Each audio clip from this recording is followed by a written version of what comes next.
quite an honor to be here tonight. And I've been asked to tell my favorite Christmas story. And this is a story that teaches a lesson in the happiness of friendship, in the joy of peace. It also reminds us of the futility and the destruction of war, much like we're seeing in these days in Ukraine. This story takes place over 100 years ago, 1914, in France. This took place on Christmas Eve. There was a great war going on, being fought by the British and the Germans. It had begun earlier in August, and by Christmas time, massive armies faced each other across miles and miles of trenches.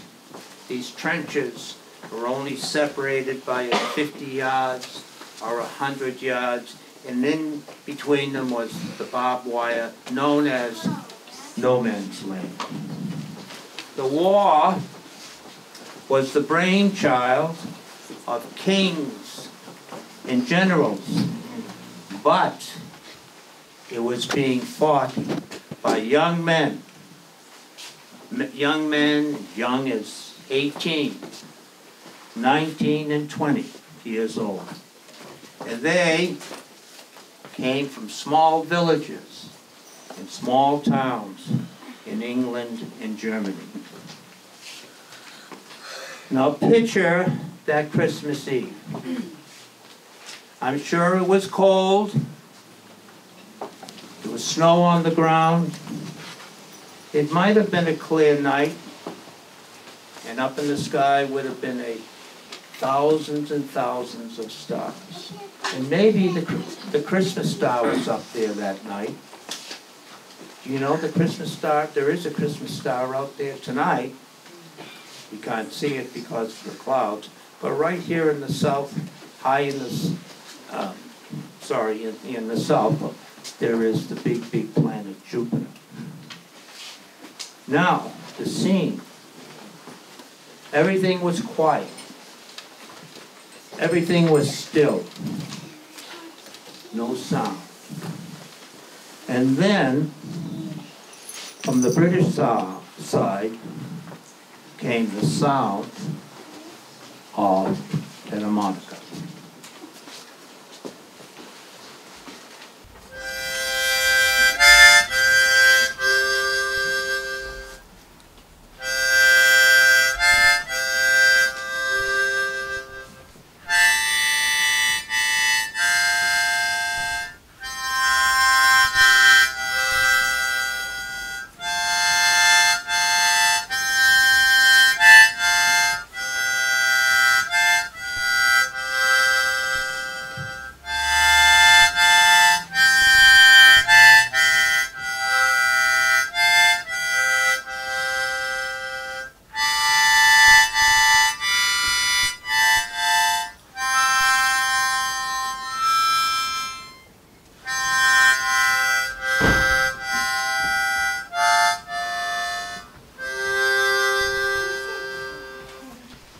Silence settled over the trenches.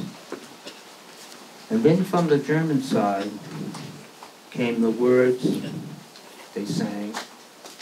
So at this point, a little interactive.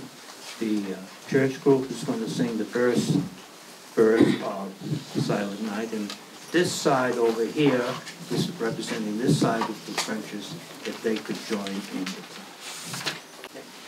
Oh,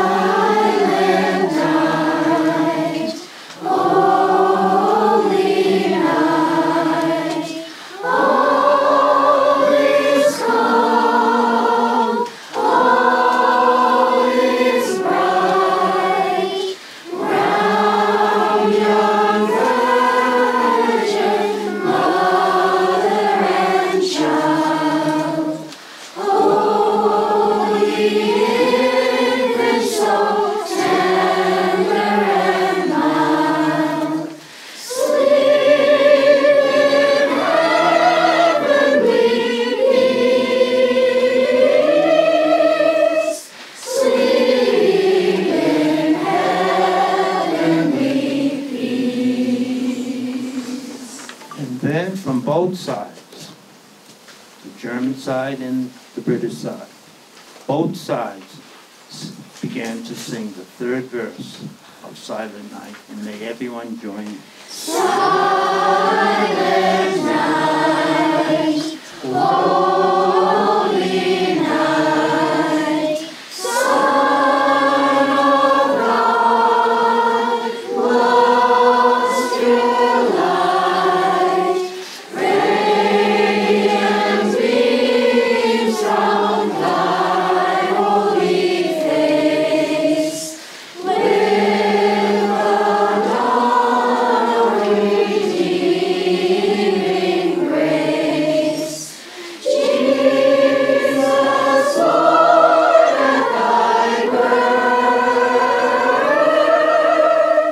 Jesus, Lord, at thy birth. After singing, silence again descended on the trenches, and quietness permeated the whole battlefield. When the sun came up the next morning, all of a sudden, from one of the trenches came out a white flag. This white flag represented a truce. Don't shoot. And out of the trenches came a soldier. And he started walking to the other side, through no man's land.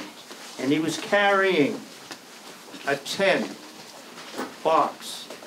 And he brought it over to the opposing side. And he offered it to one of the soldiers in the trench.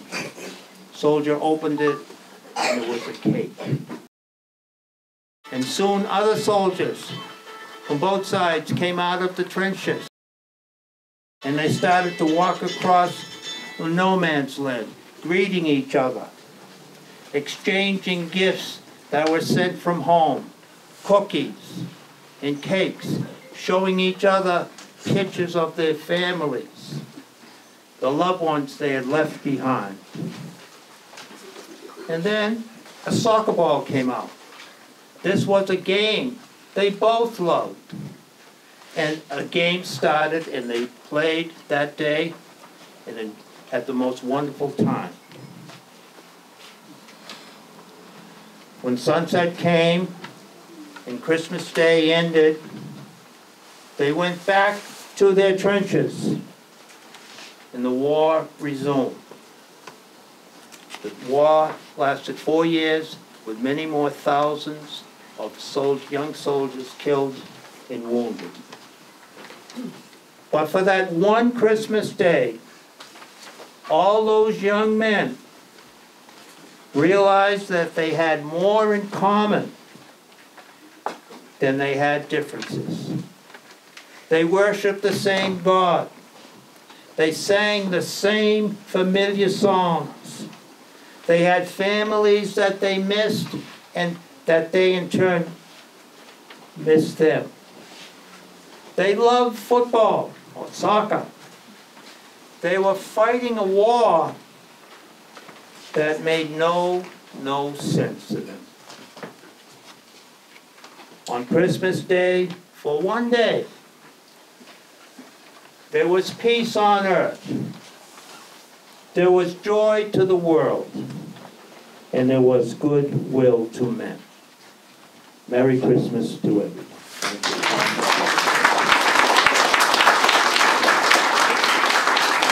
May I thank the choirs. That was beautiful. Congratulations. Thank you very, very much for